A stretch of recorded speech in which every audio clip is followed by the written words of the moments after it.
Hello, welcome to Regular Sports Hotline Live. After hours, Keith. Yeah, late late one. Another late one. We had hoped it would be coming here live, talking about a famous Celtic victory over Bayern Munich, but it was a rather sobering night, wasn't it?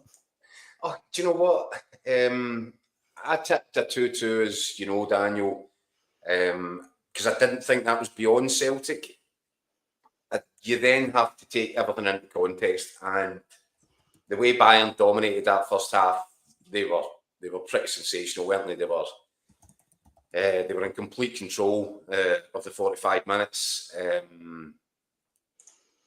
What did I also say? I also said if Celtic can find a way to sort of galvanise and channel the energy that was going to be around the place ahead of kick-off and early in the match, and if they could get themselves their noses in front in the first 5 minutes, then you might have a really different contest. That's what I thought Celtic were going to need in order to get something tangible from this tonight. And they came so close, didn't they? If the couldn't goal stands after, what was it, 25, 27 seconds? Incredible. It's a different contest. I mean, who's to say that Bayern Munich don't come back and go on to dominate and score a few goals themselves and take the win back to Germany with them? But I just think that would have changed everything.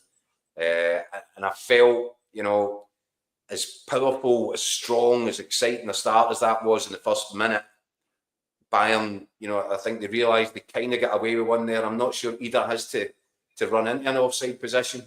Yeah. And then they kind of seized control. And I think they almost gave Celtic an inferiority complex for the next 45 minutes, didn't they? Couldn't get the ball off them. Yeah, it was a real hard slog for the Celtic players. But do you know what? We've talked previously in this campaign about Bergamo and the point away to Atalanta being a coming of age game for this Celtic side. I think you saw more evidence of that again tonight. Previously, Celtic might have kind of got a bit excited, a bit erratic, tried too hard. They actually sat into their shape. They realised what they had to do to stay in the game, and that's a good sign. I think this year's competition is over. Celtic aren't going to overturn this, I'm afraid, in the Allianz. But there's enough positives to take from this campaign as a whole, which says, do you know what? They're going to be another year's experience. I do think they've matured. I think you saw that again in the performance tonight. As difficult as it was for them at times to get close to the ball, this is a different looking Celtic side.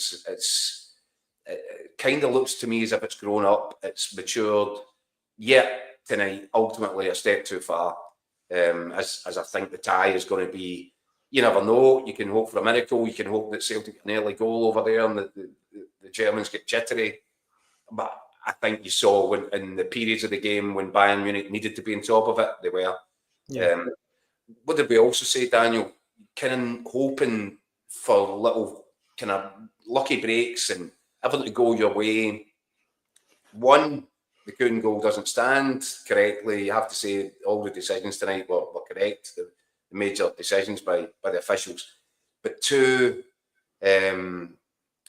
just had they got the break of the ball. We also said, didn't we, if Bayern got complacent at any point, that would be a good thing. I think Bayern did get complacent. Yeah, I agree. After getting 2-0 up. And I think they were completely blindsided by the way Celtic ended that match. That was the Celtic part that you were kind of hoping to see, the atmosphere, the tempo, the energy. But Bayern, to be fair, they did well to kind of snuffle that out throughout the first 45 minutes. And the two goals either side of the break, really, it was a kind of sucker punch stuff, wasn't it? Yeah, I should say, everyone watching, please get in touch with your comments. Plenty of people getting in touch already, Keith. I mean, in terms of the game itself, if we go back to the first goal from Michael Olise, an amazing strike. But do you think Greg Taylor could have done a little bit better? No, I think that's really harsh. I do think it was unlucky, to be fair. He's a hell of a player. Greg Taylor, people will say he should never show him and say, look, do you know what? That guy's running at you at that speed. You're trying to second guess what way he's going to go. even although at least he did cut inside, Taylor still got his knee out. And on another night, you're talking about lucky breaks, that ball, flies off in the other direction. It dropped right back into his path. But do you want to talk to me for a wee second about the quality of the finish? Oh, it was incredible. My God. I mean, talk about whipping it and wrapping it. Oh, my God. It was like something at the PlayStation or something. It was bizarre. Technique was utterly sensational. And a keeper like Kasper Schmeichel, who again had another really good night, and again looks like a guy. He's nowhere near his sell-by date, Kasper Schmeichel. This is him operating at the top level, and he's making probably counted 4 or 5 stunning saves tonight, brilliant saves. But not even 3 Kasper Schmeichels were getting near that one. That was, utterly astonishing, that finish. Yeah. And that's what you come up against at this level in this competition. You do not think, though, Keith, Brendan Rodgers will be furious at the second goal? Because I know you're talking about the break of the ball, and you're right, Celtic needed things to go their way, but what they don't need to do is leave someone like Harry Kane completely unmarked. And again, what a finish. Left foot, It's a good finish. It's one you expect Harry Kane to take. Aye. Which is why you're absolutely right. Brendan Rodgers will be incandescent. And it wasn't as if they didn't get a warning. They got that warning towards the end of the first half when Kane slipped to the back post at corner kick, and you're expecting him to score. I think he found the side netting with a header. But as he scores the second goal, if you see Carter Vickers is marking inside, and he's completely shocked when he turns around to see Harry Kane unmarked at the back post for the finish. And he puts his hands out, he's gesturing. Somebody's not doing their job there. And do you know what? I watched it. I couldn't quite figure out who it was. No, me neither, I know. Maybe you just have to hand that to Harry Kane. He's an expert at his trade, isn't he? This is why he scored all the goals he has at the very highest level of the game. He knows how to drift in and catch defenders off guard and get round the wrong side of them. But yeah, and I wonder what the video analysis will look like at Lennoxtown tomorrow when they're pouring through that, because it's bad enough you let them get to the back post once unmarked, and you would have thought after that, and it was a kind of close shave, that more of a sort of focus would have been on make sure that doesn't happen again, and it happened, right at the start of the second half, and that effectively knocked the wind out of everybody, I think, because I think everybody realised, even the crowd, it's going to be almost impossible to come back from this. Mm-hmm. But do you know what? This is Celtic on European nights, under the lights. It would have been a surprise had there not been a moment in the match where the whole thing started to ignite and there was a fire under it. And it did come. It just came too late. Came too late in the game tonight. Mark Fairfield in the comments saying that it was Alistair Johnson that lost Kane, and he's saying that if it was Greg Taylor, he'd have been getting more hate. This one here from Jerry, though, Keith. Should Alistair Johnson be the guy that's given that detail?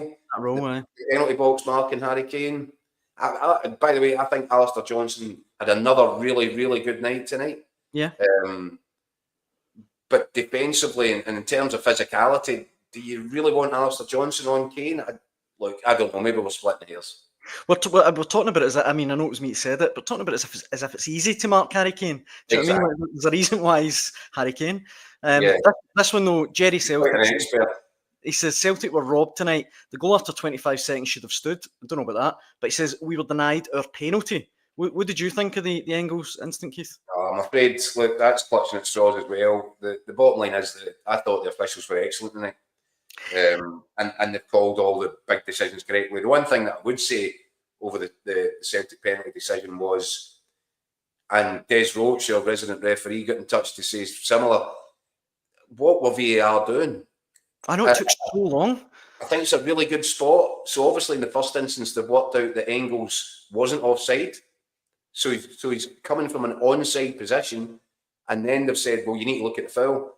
But VAR should have checked out the angle, because as soon as you saw the angle, I think it was from behind the incident, you can see that the big man, Upamecano, he's actually in control of the ball. When Engels' foot comes in from the side, he's got the touch and he's going away with the ball. And, unfortunate. And when you look at that, Absolutely. I remember looking at it when you first realised that Engels was onside, you think it was a penalty kick.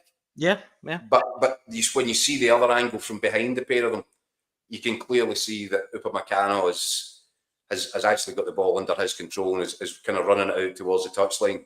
Just knocks it away, doesn't he? It's again, where's your luck when you need those little breaks? If Upamecano doesn't get a touch on that and Engels gets in a split second earlier, stone wall penalty kick. Yeah. But not much went Celtic's way tonight. But that doesn't mean that the goal should have stood, because either was offside, probably didn't need to be offside, and as much as it looked for a moment as if Celtic were getting thrown a lifeline with a penalty kick, they made the right decision. It just wasn't a penalty. Yeah, I can't disagree. T-Boy says, on another night, we get a penalty in the first goal stands. Maybe we make it to the 20 seconds to half-time. Slim margins. Team fought, defended and played very well. What about this from Jim Hunter, though, who says, really did not expect to win tonight. However, felt we were late getting started. Was it a case of Celtic were late getting started, or just the fact that Bayern was so imperious in that first half? It's hard to get started when you can't get touch of the ball. Exactly. Aye. And do you know what? This is what I'm saying. If Maeda doesn't go offside there in the first 25 seconds, I think he's just anxious. He's keen to get in there. You totally understand it. Mm-hmm. But if he doesn't get in there now, maybe Upamecano deals with it. Maybe Neuer makes the save because he's not distracted. But if it goes in, then I just think you've got a different match. I agree. I think the place goes off like a firecracker at that point. And as we said last night, Daniel, how as experienced as Bayern Munich's players are, and there's no doubt about it, and they've played in the best arenas and against the biggest teams and the biggest competitions, of course they have, but there's something different about Celtic Park on these nights. There just is. And if that goal had stood, I mean, you heard the noise when that ball hit the back of the net, it was bedlam. And that could have shaken even Bayern Munich for 5 or 10 minutes. And it might have just taken them maybe 5-10 minutes to get through that, maybe another 5-10 minutes to start finding their passing game. Well, there you go. That's you maybe 15-20 minutes into the first half before they start to dominate. Because you know they'll dominate at some point. But they were able to recover from that. There was no harm done. And they just went and played their football for 45 minutes after that. And, slow start from Celtic, possibly. Kuhn's goal stands, then it's an absolute electric start, isn't it? It's 100 miles an hour start. But I just thought the game then, the circumstances around that and everything that happened after it meant that Bayern Munich were able to get a real, not even a foothold, they had complete domination for the first half. And you were looking at going, the gulf was bigger than perhaps you'd imagine going into it. Which is silly when you look at the players that Bayern have got on the front four are sensational. But I think Brendan Rodgers will be frustrated ultimately. If they had got off to that flying start, Daniel, like I said last night, I thought that was going to be Celtic's best chance. Maybe getting a result, maybe taking a draw over the Allianz and keeping the thing alive. It's not dead, it's not stone dead. But you'd have to say it's on the life support, isn't it? Aye, that's a good way of putting it, actually. There's been a lot of comments as well, Keith, about the Celtic team tonight. I mean, Mark again saying Maeda again offering nothing, different game when Dyson went up top. And Anne here saying that there has to be questions asked about why Brendan did not start Jota. I mean, Jota did look good when he came on, but we were saying last night, just don't know if he had it in his legs to start the game. Yeah, look, Jota's a quality player, and I'm the last guy that's going to sit here and say, that he's not or try to deny that. Did he look good when he came on? I'm not sure that he did. I'm not sure. I actually was thinking that I wanted a wee bit more from him. I wanted him to really drive at Bayern, but it's difficult. You're talking about a top class team. Aye. But I didn't think Jota. In fact, I would go as far as to say I think Yang impacted the game more. He did. No, he did. You're right. And that's something I didn't anticipate. I thought Yang really, took it to Bayern on the other side. He's obviously had the kind of splash volley, which leads to getting his goal. I thought Yang did well, and I thought he gave Bayern more to think about than Jota did. I thought Jota was a little bit, for me, a bit, not going to say disappointing, but it was just a little bit on the fringes, the periphery of it, when I'm looking for him to come on and grab it by the scruff of the neck. But this is, again, I keep coming back to it, this is Bayern Munich you're playing against. It's a very, very hard thing to do. Nice. Will Brendan Rodgers be looking at it going, should he have started Maeda through the middle? When Maeda did go through the middle, there's no doubt about it that was when Celtic started to get more and more joy. But by that time, you've got to factor into the conversation that Bayern are 2-0 and they've got what they want from the match. And I felt they went down, they slipped down through the gears. So Adam Maeda had a really tough shift for an hour to try and, run these guys, to give them a physical issue to deal with. It wasn't a great night for Adam Maeda because, Celtic had the ball for 45 minutes. So, it's tough. It's a tough shift. But this is what the Champions League's all about. This is the journey for Celtic. They want to improve. They want to show that they can exist and compete at this level. A 2-1 defeat by Bayern Munich is, at the end of the day, any Celtic fan that was in Dortmund or watching that game on the TV early in this campaign might have been absolutely terrified at the prospect of what Bayern could do. So see, when you consider where Celtic have come and the lessons that have been learned and the tweaks that have been tweaked from that point in the campaign, you've got to say that Brendan Rodgers is doing what he said he'd do. And that is make them better, improve them, make them more able and capable of throwing punches at this level at least. Yeah. And at the end of the day, they've managed to bloody Bayern Munich's nose. And, again, I go back to that game after Dortmund. Did you think that became possible tonight? Probably not. No, probably not, no. So, yeah, look, it's the Champions League, Daniel. I'll keep coming back to it. Celtic have done a tremendous job to get this far. This tie isn't completely and utterly stone dead. But as I said, I mean, it's now looking highly unlikely. And if Bayern play in the second leg the way they were in the first half tonight, it's just not going to happen. Marzuno makes a very good point in the comments saying Kane cost, he says £150. I assume he means 150 million. The same as the SPFL's full 5-year TV deal with Sky, which again does kind of ram home the chasm financially, certainly between the two teams. And, we talk about Celtic being financially streets ahead of everyone in Scotland, but it was just another universe. It's the same argument, isn't it? But there is a little bit of, can Celtic really roll that argument out when they lose in the Champions League and nobody mentions it when they're slamming 5, 6, 7 goals past the domestic competition? Because it's a similar gulf. Aye. It's a similar size chasm. And that's why it's commendable that Celtic are able to go into a game like that tonight, having improved on where they were early in the campaign, and make a match of it. And even if it's just the last 10, 15 minutes, some of these Bayern players walking away going, that's a wee bit hairy at the end, wasn't it? Because they didn't see that come. No. And we haven't really mentioned Dyson Maeda's goal, but Dyson Maeda now has 4 goals in the Champions League this season for Celtic, which I think I'm right in saying is the most in a Champions League or European Cup campaign for Celtic since 1977. Yeah. I think it was Joe Craig. I mean, that in itself is an incredible stat.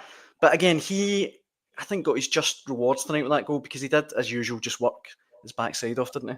It's frightening. And a couple of things, Brendan Rodgers joked that he was now regretting the fact that he'd ran the legs off Maeda for the 3 games leading into this. But that's an impossibility. That's actually a physical impossibility. That man has batteries where other people have normal limbs and aches and pains, and he's just unstoppable. Well, see on that then, Keith. See if Jota was fully up to speed. Do you think now Maeda, all things being even, is the first choice central striker? Do you know, if we were having this conversation maybe even 18 months ago, I'd say no. For the simple reason that as much energy he's got. The running power is phenomenal.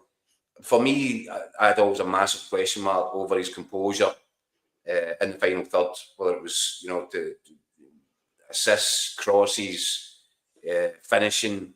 But Brendan Rodgers did say that the other day. There has been a vast improvement in his composure in the penalty box.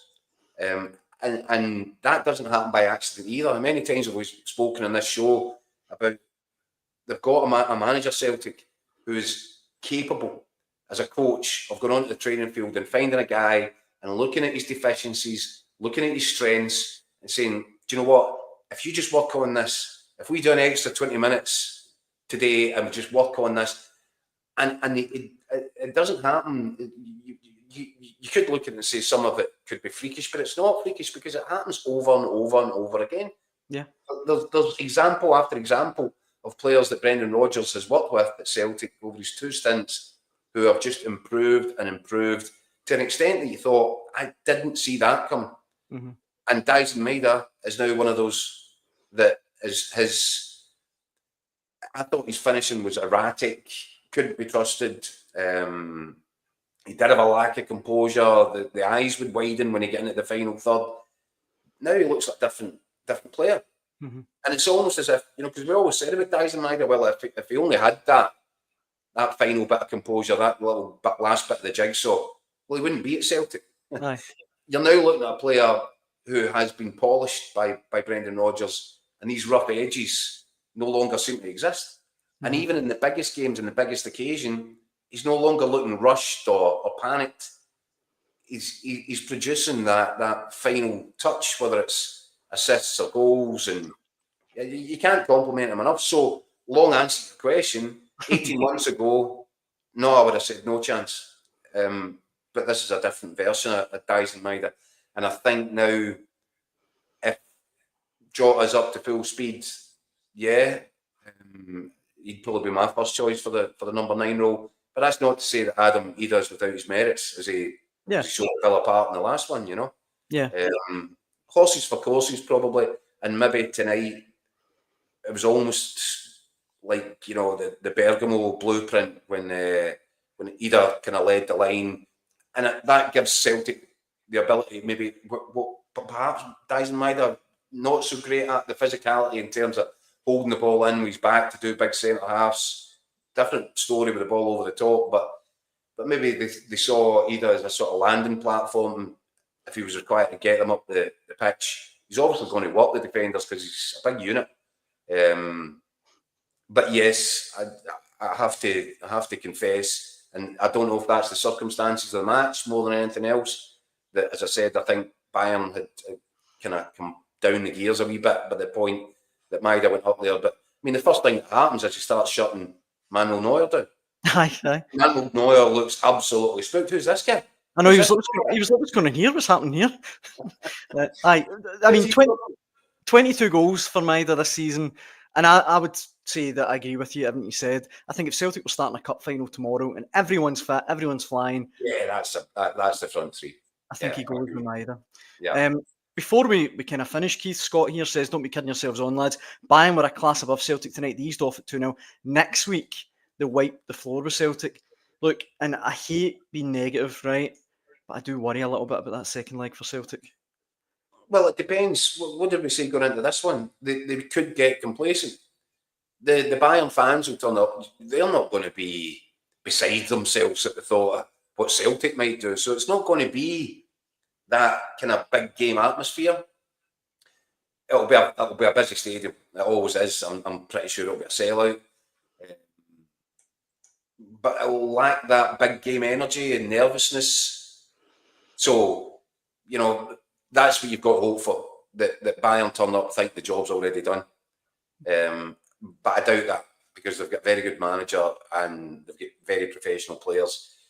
Whether or not the fans are completely engaged in it, the way they might be if it was like, you look at the Bernabeu, that'll be the night before when Real Madrid are at home to Man City. That's on a knife edge. That's two massive clubs that see themselves as equals. Mm-hmm. Let's be honest, Bayern Munich don't see Celtic as equals.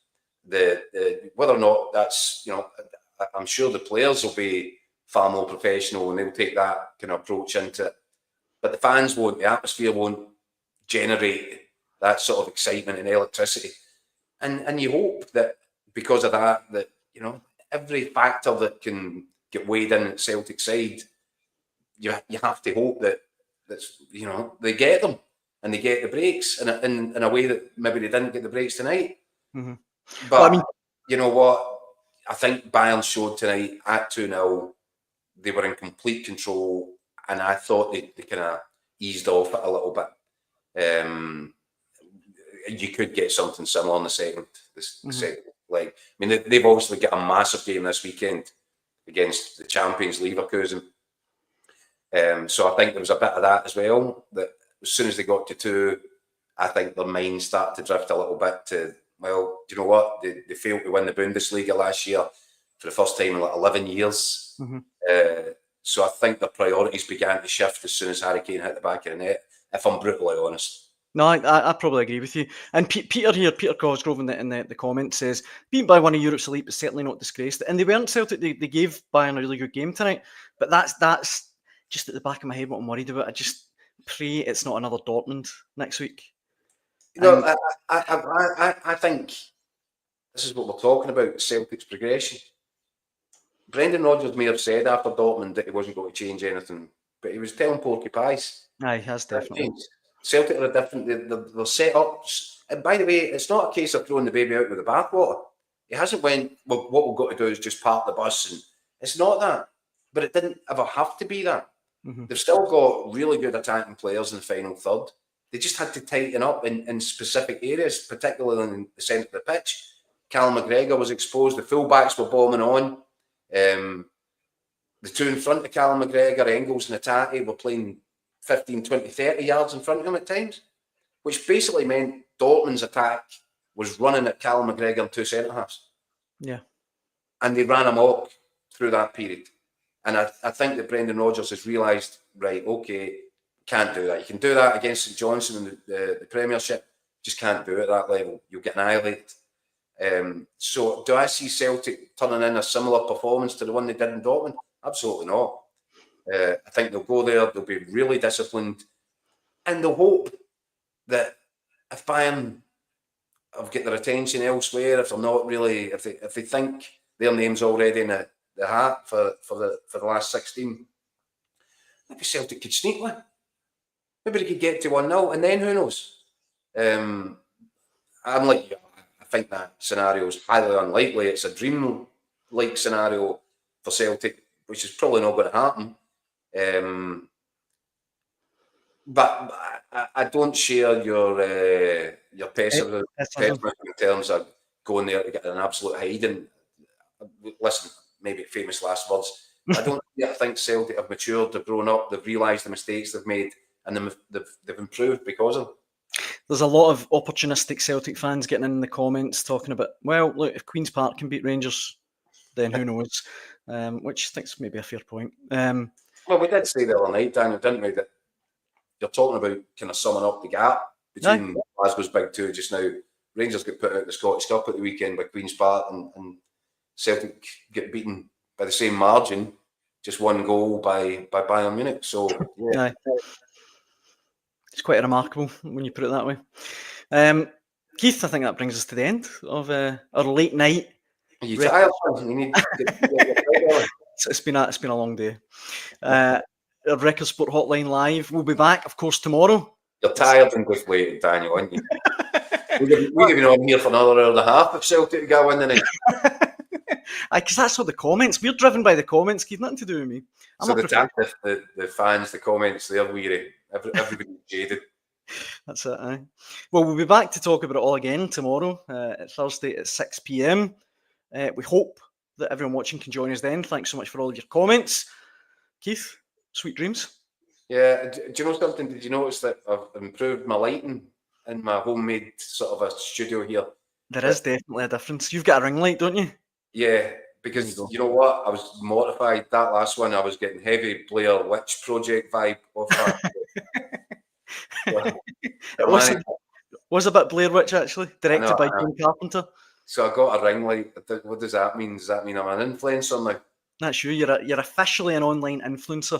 Okay. Congratulations. I'll have nightmares about that very thought tonight, Daniel, and I'll see you tomorrow. Thanks for watching at home. Cheers.